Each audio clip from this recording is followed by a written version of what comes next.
Aloha, it's Dave Lawrence. How are you? A big mahalo for tuning in as we have a very special one-on-one conversation today with a celebrated drummer and percussionist performing this Saturday, March 20th on Kauai, as well as a date there on March 25th. We'll hear about both. He just played on Maui, Oahu, and Kauai, and is one of the many well-known rock performers who is part of our extended ohana living in the islands and Kama'aina. He also has the distinction of being one of the two drummers to have been part of the Grateful Dead. It's an honor to humbly welcome Billy Kreutzmann. Aloha and mahalo, Billy. Aloha. Thank you for the warm welcoming. It's my pleasure, and thanks for accommodating us. My pleasure. So first of all, I was getting slammed with projects. I missed the Oahu date. What kind of memories from performing over here just a couple of days ago are fresh in your mind? It was a beautiful venue. It was at Sunset Beach, which is, I bet most of the listeners know this, but it's in the middle of all that great surf area over there on Oahu, between Waimea and the other end of that road. And about 400 people came, and we played outside, and it's always fun to play outside. And it was a great, to have the beach right there and watch the waves breaking, and the sunset was right off to our side. It was beautiful. How many times have you, since being a resident of the state, how many times have you come out and played on Oahu? Not very many in Oahu. When I first moved here, I moved here in the beginning of '96. I played at a club a few times on Oahu. I can't remember the name of it now. And then I didn't play there until this very last time. Okay, so that's what I thought. Not as many experiences over here, and I'm sure a lot of people were very grateful to have you take the time. How about getting over to Maui for gigs? I like playing at Maui. There's a place called the Cannery there. Right. It's sort of, you might call it an artist commune, and we've taken one of the bigger rooms and we play there. It's all decorated in Asian decor. It's really a fun room to play in. It's a good gig. The most fun gig this time, though, those three, since you're talking about them, was the one on Oahu. That was a good one. And that was the one you had the most fun at, and why in particular? No, I just say in the locale, you can't beat the beach. I mean, we all moved here because of beaches and all that, right? And so to be able to play music and watch the sunset is, can't really beat it. No, it's magical up there for music sure. was good all the nights. It's just these are different venues, Sure. No, there's a unique flavor that comes with any particular place, and yeah. No question, the reason you mentioned it, your incentive for moving here, clearly beaches. Can you kind of just describe, I'm assuming Kauai is the only island you've actually lived on? It is it's the only island I've lived on. Way back in '85, Garcia and I got certified on Kona. And we did. Then after we got certified, we come back and dive repeatedly years after that. And we made this promise that when the Grateful Dead ended, we were both going to move to Hawaii. And I got to keep my part, and unfortunately, he didn't get to keep his. Darn it. No, and we all believe me. I know. I'm sure we all wish that he had that happen. So ironically, let's just at least retrace our steps, because I sense a great story hiding in there. You and Jerry were certified together. Yeah, we were both certified. I think it was '85 at Jack's Dive Locker. Share some memories of that first trip, which I'm sure a lot of people are imagining in their head. One that I'll laugh at for the rest of the time. Before we went diving, we had a great friend there, and she would take us out. And one time, these are practice dives before we were certified. She just showed us how to do it and telling, don't hold your breath, don't go fasten your bubbles, da-da-da-da. And all this is going on, and this underwater instructor, came over to Jerry and asked for his autograph underwater, because they have these tablets you can write within the water, right? It blew my mind. I said, gee, there's no place you can go and not have that happen. So that was funny. And did he sign? Oh yeah, he signed, and then he signed the autograph, and we kept diving, and then we got certified a few days later. So your first adventure to the islands, coming out here with Jerry. So you had never come as a child or previously? Not as a child. I came once before, but I never got to plug in. I wasn't here very long. There was those things they used to do in the old days of triangle fairs between Alaska, Hawaii, and California. Right. And we were using that as part of a tour. And the end leg was the Hawaiian part, and we came over here, but I don't have that much memory of it. So you don't, yeah, and I have I've been fortunate to be doing radio in Honolulu since 2002, and had this loyal listener, Rick the Mystery Faxer, and he originally was faxing me rock bits of memorabilia. Then he started mailing them, and among the things that I value quite a bit that I've gotten from Rick, a replica of the poster from I'm thinking it was January of either 70 or 71. You guys are doing 3 nights here. Wow, that must have been what I'm talking about. We might have come over more than once, but I just remember that one for sure. Yeah, I'm sure it must be very hard to remember. So no clear memories of actually performing here? No, not with the Grateful Dead. And then shortly after the band, flashing forward to 1996, which you have identified as your move to Kauai, what led you to that island? I'd never been here before, and so I rented a place for a month on one side, on the south side, Poipu side, or for 2 weeks rather, and 2 weeks on the North Shore. And after I stayed the 2 weeks on the North Shore here, I knew where I wanted to live. Wow, so it really made that much of a difference up there. Oh, a total difference. And the other thing is I love Kona, and the diving there is great. It's actually a lot better than here. We only have one extreme good dive spot here. I won't get into that right now, but there's just so fewer people here, and the climate is really good here. It's great here. Kona, I used to get bothered because of fog. I don't know if anybody of your listeners, I'm sure, are on Kona, and they know what I'm talking about. And the fog has been really bad this year.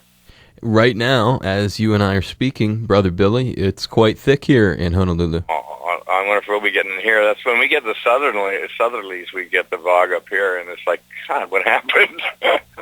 You know. No question about it. So I think you got to put. You're in Honolulu, right? Absolutely. Yeah, you got to put up with it more than we do. We get the L.A. version of it, I like to say. I think it goes all the way up here, man. Yeah, it's so thick sometimes I say, man, I don't know. Wish some fresh air your way, okay? We appreciate it for sure. Cool. And when you are a resident of Kauai, and certainly any of the neighbor islands can relate to this, how often do you make visits to Oahu just for either business purposes or to shop or for any reason? Never for business. Me and my lady and good friends will go over there, and we'll just have a fun surf. We'll go out to Grandpa's out in front of all the hotels, and we'll surf out there. You know, because, I mean, those waves are a gas and a half. You get on one, you can have a luau by the time you get to the end of it. You know, there's guys my age out there, too, which is great. You don't feel like you're out there with a lot of kids. Right. Hot rodding it. No, that's definitely a good way of that.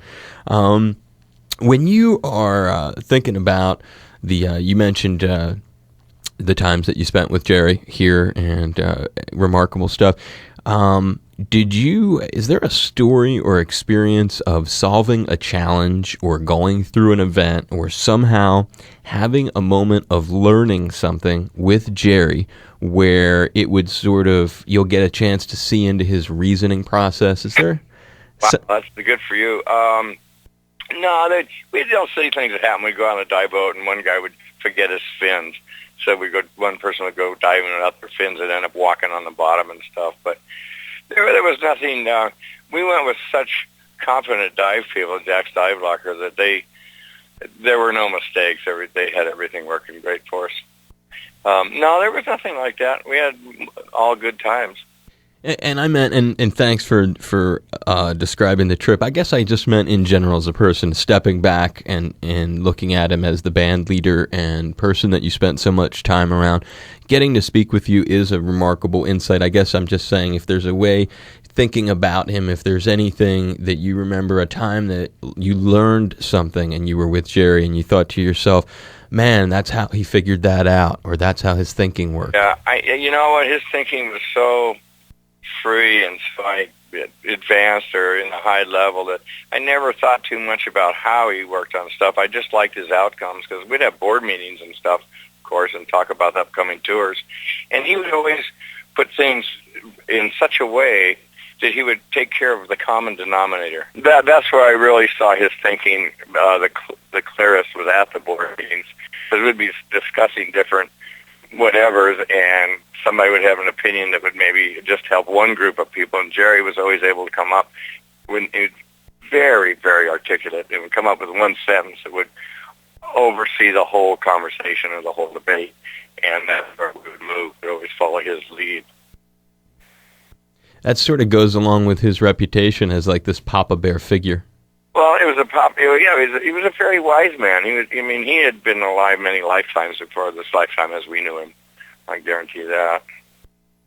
Yeah, and he brought that to the table. What did you and he most connect on? Well, music, and then diving. But music, because we were both in Palo Alto together. He was teaching at the same music store I was teaching at, Dana Morgan's Music in Palo Alto. And we lived really close to each other. And we just hung out, and the farthest thing is when I first saw him, he was playing in the jug band, right? Mother McCree's Uptown Jug Champions. Right. In Palo Alto, and I was sitting in the front row right in front of him, and I said to myself, I'm going to follow that guy forever. I never said anything like that about anybody. It just came to me. I had no idea that we were ever going to be in a band because they weren't an electric band.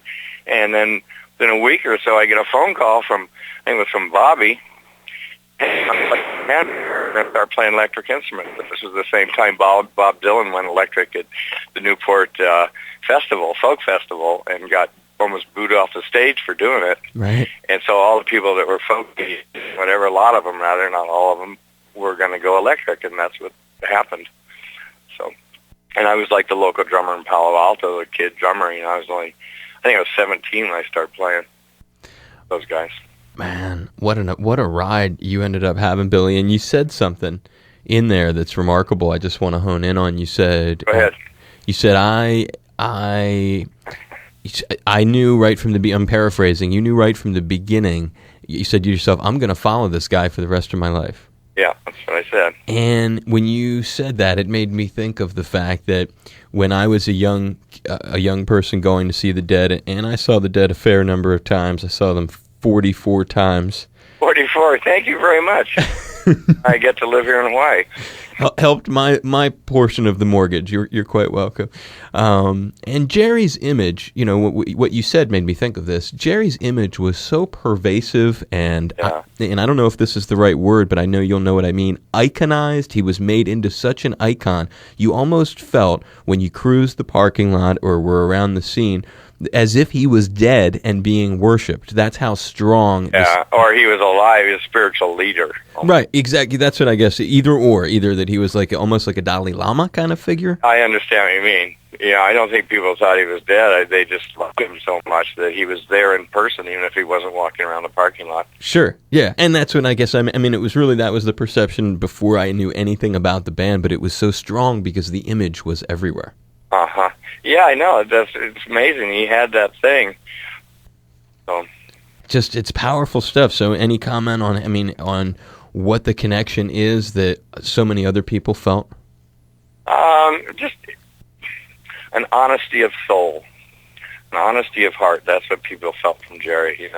He was able to talk to you, and you really knew you were talking to him. You weren't just talking to somebody who had a lot of lines. You know what I mean? Right. And that's what people really felt, his real self. His sincerity? His sincerity, wonderful word there. Yeah.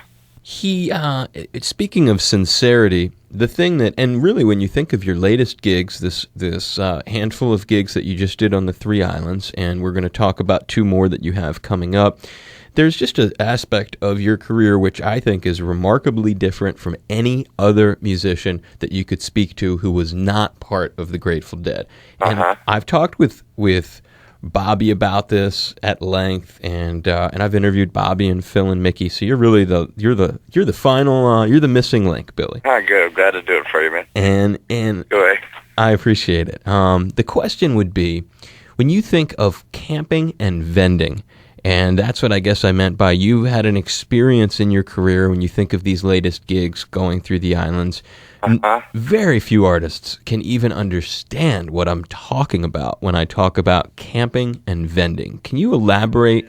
Well, that's really important to me. That's a good question. You're asking great questions, too. Thank you. That, to me, lets people have a home in the environment that they're loving. They get to camp there, and they get to support it by vending. I think that's one of the highest things I know. I celebrate that, and I really love when I get to play festivals where they allow that.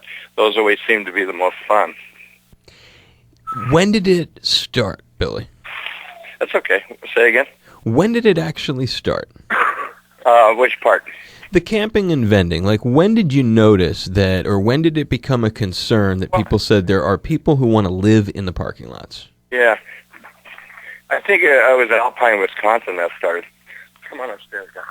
It was Alpine. I noticed that a lot because you had to drive through the back area to get to the stage. And it kind of started there. I don't know really the history. Just this stuff sometimes when it starts becomes this giant snowball, so to speak, right? Absolutely. And you just see, oh, now that's what's happening. Right, and that's really been the perception of the other cats that I've talked to. But every one of you has a different memory, sort of first realizing that your scene was not like anybody else's. Well, yeah, and also I'm never been one of these people to compare scenes too much, you know. I just go, oh, that's happening for us now, and it's really cool. Let's keep doing it. I didn't say we had to follow anybody or we were like anybody, you know. Absolutely. I mean, you're so individual and set away from everyone else, and certainly there is no scene that even compares to the scene that there was. But I guess I as a kid who grew up in the 80s, I found it remarkable that you could go to the Philadelphia Spectrum and get there on a Thursday night. Right. You could pay the guy at the gate $30, and you could keep your car there until Tuesday night. That in the Spectrum, they let you do that? At the Philadelphia Spectrum in 1988, I remember it very clearly. That tore that building down, yeah. You know, they keep threatening to, and then they put it off because it gets used for music and stuff. I saw the last concert, they say, was the last concert there, which was Pearl Jam on Halloween night. And it's due to be torn down. But I just use it as symbolism because, you know, when you try to explain that to anyone else, and it's one of the things that I think makes your legacy very special. So you always appreciated it. Let me ask you a different question. How early did you realize we may have to cancel the camping and vending? Like, I know it ended. It wasn't us who wanted to cancel it. It was usually things that would happen, and I think those things now have become much worse. I've heard about the Sigma nitrous mafia and all this stuff, and it's really sad because that stuff wasn't around or as prevalent when we were doing it back in the day. Right. And I think the camping was getting canceled because the police just couldn't tolerate the freedom that it would let people have. They bring home out there in public and they camp for a few days, and I think that's great. But the cops don't always like that. But Rothbury's cool. We played Rothbury here last year, and they allow camping. It's wonderful. Yeah, I mean, it's nice to see that there are a handful of places that it's springing up, but... Well, it should happen in ICF. You actually surprised me when you told me it was happening in Philadelphia, because I always think of that as, you know, cement and parking lots. Don't be offended by that, but you know what I mean? Oh, my brother, it was happening hard. That's where I grew up. I mean, it was a hardcore scene in Philly. I mean, you guys, we'd come there. It would be, I remember 88, it was a Thursday and a Friday, a Sunday and a Monday, and you could basically camp from Thursday all the way through till Monday. Wow, really? Uninterrupted, That's right? So cool. Oh, and it is so cool, and it's. But the thing, I still love that. I mean, I love these festivals that allow camping, and I think all the good ones do. But the main difference is not in the city. They try to have these festivals out in forests and stuff, and that's more. I mean, that's better for me to have people camping in the woods. I think it works better. Yeah, no, there's no question. But your campgrounds were happening in downtown urban areas. The thing, yeah, isn't that wonderful? The thing, and I used to love like being in some dreary town. I'm not even going to mention the name. I'm not talking about Philadelphia, but and it's not that dreary of a town anyway. But some much more drearier towns. And I remember it was such a refreshing thing to get to the gig and see all the deadheads there because they have all this color. It's like no matter what time of year in the middle of winter, it's spring around the shows, you know, because you get all this infusion of color. So that was just a little memory you brought up. No, it's one of those topics that it's an important thing for me. It shaped who I am as a person. It was one of the things that made me realize that I'm a part of this thing. I like the way that they treat people. I like the way that they let us do this, and I've missed it all these years. I still think there are festivals that do allow camping, and they do it in a real good way, you know. I agree. It was a different thing. But I mean, what existed was not necessarily healthy, but what existed was magical. Yeah, I mean, there was always that little problematic thing of health and magic aren't always the same thing. We never know about that, but it's interesting. I don't have any complaints about any of that. It's just the thing of, this is what I really want to get across here, and I'm not saying it, so I'm going to now. The audience was more important to me than the band. I mean, I would play my heart out for that audience. That's all I really cared about doing. And I know Jerry was like that, too. And I believe all the rest of the guys, too, Mickey and the rest of the guys in the band. To such a point that the audience was, I don't know, I really hold you guys in high esteem, because I'm never that kind of mind to think, oh, I'm doing this because I have this great talent. It's both sides. The audience gives you love and loves you, and you get that as energy, so. You did. That's a good way of looking at it, and that's probably what drives you forward. And this very day, people come to me and they go, "Bill, thank you so much for the years. You changed my life," like you were saying a few minutes ago. And how many people walk up to other people in their life and have people say, "Wow, you changed my life for the best." I'm so completely honored when somebody yourself says that to me. Well, I'm glad that you are, and I'm glad you're willing to take the time exploring some of those topics, which are both informative for people who don't know what occurred, but also exploratory for those of us who were there. Mm-hmm. Well, it was an adventure for all of us at that time, wasn't it? Being away from our supposed normalcy lives and being able to be free for those 3 days driving. That's a wonderful thing, right? Oh, it's crazy. I mean, I always describe it to people. Imagine pulling into the concert and the guy asks you for $30 or $40. You give him the money and then you stay there for 4 days. Right, I know. And I mean, that's amazing. Unfortunately, now today I've seen some outrageous ticket prices on some of these shows. I'm not going to mention names. I'm not like that. And I just go. That was the kind of thing I wanted to bring up earlier about the board meetings in Garcia. He would never let the band charge too much. Ah. Always put himself in the place of the audience. That's what I wanted to get across. He'd put himself in the shoes of the audience and say, God, I don't want to pay that much money. Keep the price, and then these $20 or $30, like you said. Keep the price down. That's and that was a good thing. That's some good insight. Actually, the price I was referring to, in fact, was, and your prices were reasonable, although it was a different era too. The prices I was talking about were when you usually go to park somewhere, you're usually paying to park for one night, and when you went to a Grateful Dead show and you paid to park, you could literally be paying to park for several days, I guess. Oh, it was a sweet deal. Overnight camping. Yeah, no, that was a good time, and it was a precious time, and I like to talk about it because it can be sort of relived, but not quite, and mostly because Jerry's not here. Right. So. That's what I was trying to explain to my girlfriend. I was like, you just can't. It wouldn't happen without him. He was so central to this band. Totally. I mean, he was the Miles Davis of the Grateful Dead, for my money. Yeah. No, what a way to do. What an honor to describe him. Oh, I mean that, seriously, from my deepest heart. That's the truth. You guys even did, just taking advantage of you referencing his name, didn't you gig once with Miles? No, we did at the Carousel Ballroom, Bill Graham's place at the time, and he opened for us. Oh. And our jaws were dropped. He had Jack DeJohnette on drums. Right.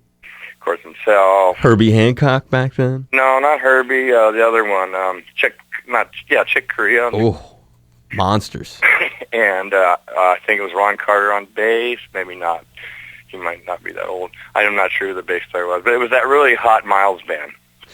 Most famous bands. He opened for us, right? And our jaws are dropped. We going to follow that? So we got up there and started playing, and we didn't realize what had happened is it gave us the freedom to play free. Ah. The whole opposite effect happened. Instead of being intimidated when we started playing, we got, it's all legal. Everything's legal. We can drop all this rule stuff. That really was like the Bitches Brew era, huh? Yeah, that was exactly the Bitches Brew era. And when you mention the freedom, that's a next question I sort of had. The evolution of your career in terms of drumming and percussion included the development of a unique nightly segment, Drums, as part of Drums in Space. And when you described that with Miles almost showing you could take the leash off, was that... Where did it become the evolution that you would do that? Well, we always wanted to do that. It just always helps to have your teachers right in front of you, and for me it does at least. And to see these guys really doing that, I went, God, you can do that on the drum set. And I once I went up to the Nat with Death was starting. Our Freedom was really starting right around that period. Yeah, well, it definitely. We were playing the 11, and we were playing different times, and ad-libbing key changes and chords more than key changes even. It was just an interesting thing that you would make that part of your show, drums and space, every single night, a place for you to have that freedom, you and Mickey, and then also for the band. Well, yeah, it was great. Yeah, and Jerry would come back on and play his solo guitar, and it was just beautiful. It was a great. I actually heard in the last number of years. I remember this when Jerry, after we'd finished with the drums, I'd sit back there and grab some breaths, and I listened to him, and I could really hear his heart when he was up there all by himself, just playing. Then Phil and Bobby would come up and join, but before he would just be by, and you just hear this incredible heart. It's like he was really able to produce his heart and his soul in his instrument and his sound. I know what you're talking about. I do know what you're talking about. I know you do. That's why you're fun to talk to. Yeah. Thank you. In there, you know. I definitely was there. And he's more than believable. So I was saying earlier, that was the beauty of him. Yeah, there was a kind of quality. I'm very I'm sad that I never got to interview him. Well, you're kind of talking to him now in a weird way. Well, I like that. It's a good feeling. So, but he rubbed off on me very, very strongly. I get that feeling from the way you talk about him that you must have had a very close bond with him. Yeah, and I just loved his humanness. He's such a humanitarian, and he cared about people. I'm sure he'd be very proud of you, Billy. Plug me in on what it is that is. It's sort of a reduced version of what you just trucked around to the Three Islands, but on the 20th you have the trio performing. Yeah, that's with Steve Kimmock and Bobby Vega, two incredible, wonderful musicians, and myself. Steve is such a monster too. And that's right here. Thanks, man. I just feel like a regular guy is lucky enough to play drums. I really do, and I'm lucky enough I can play the way I feel, and not have to work for somebody else, if you know what I mean. Garcia was always that way too, about playing free. But getting back to the gigs coming up, this one I think is this very Saturday night. Isn't that the 20th? Yeah, that would be right. That's right. 17th. That's a fun band. Once again, it's Steve Kimmock and Bobby Vega and myself. And those guys played in Zero, and we just did these shows that you were just talking about over in the other islands. But this will be different. It'll be just the three of us, and we'll go way far out. I want to make a moment comment here. I sort of like interviewing myself on. Kind of interesting. I'm going, gee, this is kind of three-dimensional. Cool. Jerry used to say Steve Kimmock was his favorite guitar player. Oh, wow. And it's a fact. It's a known fact. I remember his legacy kind of preceded him. Oh, yeah, but I'm going to talk behind his back a little bit. But that's how I feel. He's just the most tasty mother on guitar. Just plays and plays. So that's cool that Jerry, I remember that he always had that rep. Yeah. So anyway, that's coming up on the 25th. I'm playing here again. With a different band. It's a guy, I don't know his last name, it's terrible. It's Jeff, who played with Colonel Bruce Hampton for a couple of years. Do you know who that is? I remember Colonel Bruce very well. O'Teal, of course, was in that, and then the Team Rescue Unit. Right. O'Teal, Burbridge, and then Jimmy Herring. And Jimmy Herring and all the rest of the players. Oh yeah, I do. The drummer. I can't think of his name right now. Really great drummer. Anyway, they played in that band, and then what I'm trying to get at, when I'm on the 25th at a place called Trees on Kauai, I'm playing with Jeff, who worked for Colonel Bruce, and we're going to see if we can get Bobby. If Bobby's still here now, then I'm going to try to get him to play bass that night. If not, we have still a very wonderful bass player who's going to play with this local guy here in Kauai. Nice. So that'll be that trio. I've just been blessed with trios. I actually like trios a lot because you get to fill them up a lot and you play a lot inside of them. Not how you're feeling about the music, It does give you a lot of room to move around. Yeah, and I found it in those last few years doing this in the islands, and I play in my BK3, which has O'Teal Burbridge in it, and Scott Murawski from Max Creek. Yeah, I lived in Boston for a long time. I know Scott. Yeah, he's a heck with the guitar players, too. I've just been so fortunate in these last few years to get to play with all these wonderful players, you know. I'm coming up. I'm going to be doing a tour with Papa Molly. I saw that. And George Porter's going to be playing bass for me. George Porter and the Runnin' Partners. Yeah, and he's going to be playing bass for me and Malcolm. And me and Malcolm, I have an album coming out here in just a few weeks. I went to Austin back a couple months ago now and recorded a very nice album. And Robert Hunter, as you all know, is a Grateful Dead's lyricist, wrote 12 original songs for our album, and we've done almost all of them.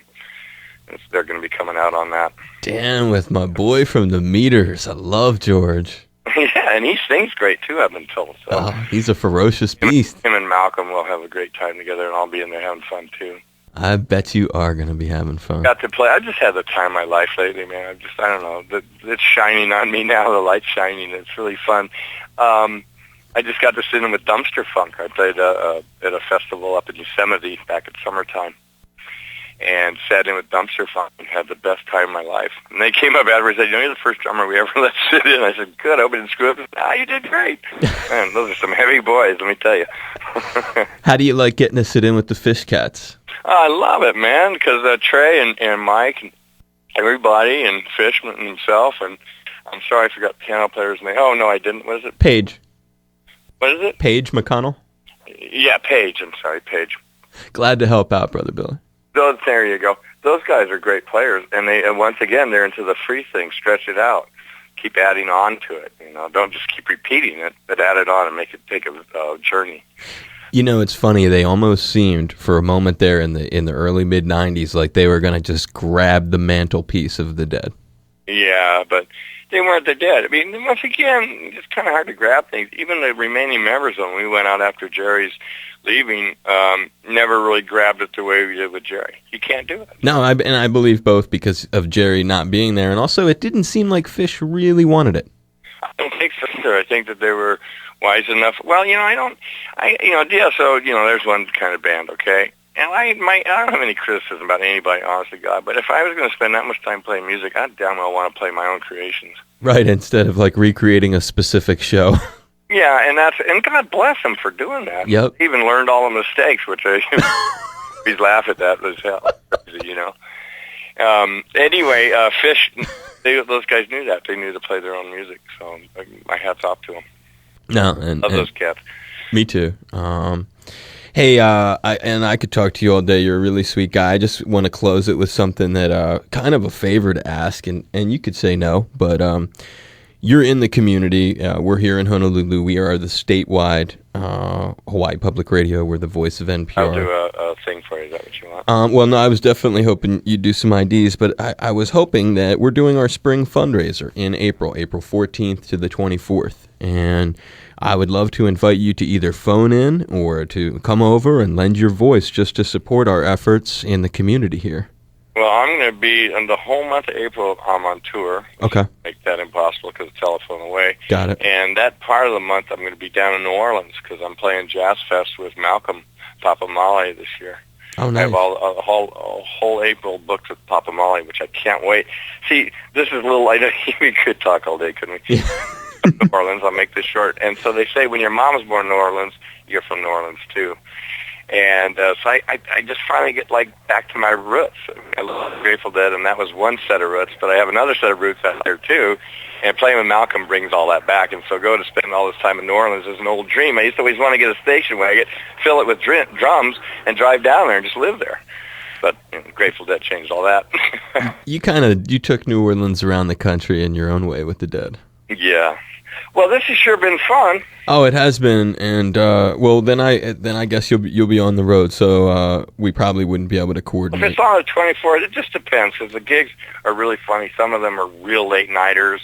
I think there's even one matinee. I mean, it's all switched around. At this moment, I don't know what it is. I don't have a computer in front of me. So. Well, I mean, maybe I'll reach out to Jacqueline. We'll just see if there's a way in your schedule you could just lend your support on the phone. It would just carry a lot of weight, being who you are. That's why. I would love to do that, and I would love to help the public radio stations. That's one of my best things I know. My girlfriend, Jackaroo, does a Grateful Dead hour here on the island every Saturday from 6 to 8, and you can get it on internet over there. I don't think you can get live broadcast yet. Right. But she's a great DJ, and she's really good. She picks good shows, and she doesn't talk very much, even though she's got a great voice, you know. Well, we might be starting a dead show up again here in the near future. Yeah, maybe we should have her draw some stuff for us. She, like, puts these wonderful shows together. She has that magic of knowing. She does it much better than I ever could do it. Right, knowing what to place where. I know what you mean. Well, I will definitely do that, and I appreciate it. I might be on Kauai in May. Are you going to be back then, or are you still away? I'm going to be back the whole month of May. My last gig in that run is May 2nd. We're going over to Niihau. Oh, you are? That's cool. You can't land on it, can you? If you're invited by the Robinsons, you can. Oh, there you go. You go over there. I used to. I haven't done it for a while now. But we used to go there and surf, and we'd take over an old board and just leave it up on the beach when we got done. Nice.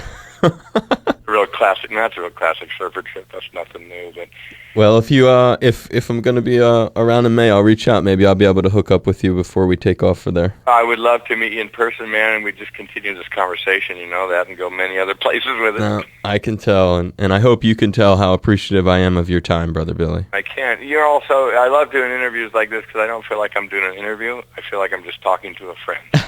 Thank you very much, and I feel the same. And you are perhaps the easiest of all the cats in the dead to interview. I might have to. Oh, well, thanks, man. That's good. Well, my life has gone really happy in these last 3-4 years, you know. So, Billy, I couldn't ask for much more. I give you a big hug. You're doing it over the phone. Thanks, man. And I really do appreciate it. It's been tremendous, and I will reach out to Jacqueline, and we'll certainly stay in touch. If you're ever on Oahu, you need a place to stay, you can crash at my place in Waikiki. My girlfriend and I would love to have you. Oh, I tell you what, man, I might take you up. Maybe my son's coming through. It's my new stepdaughter has got a baby in her belly. I'm going to be a granddad in June. I'm rooting for huge success and health with that. Yeah, so good talking with you, Dave. You too, Billy. Thank you very much. Again, I mean it, and we'll look forward to connecting again soon. Okay, man. Aloha, brother. Aloha.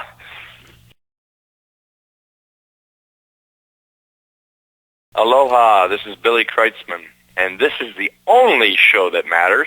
You're tuned to my friend and yours truly, Dave Lawrence.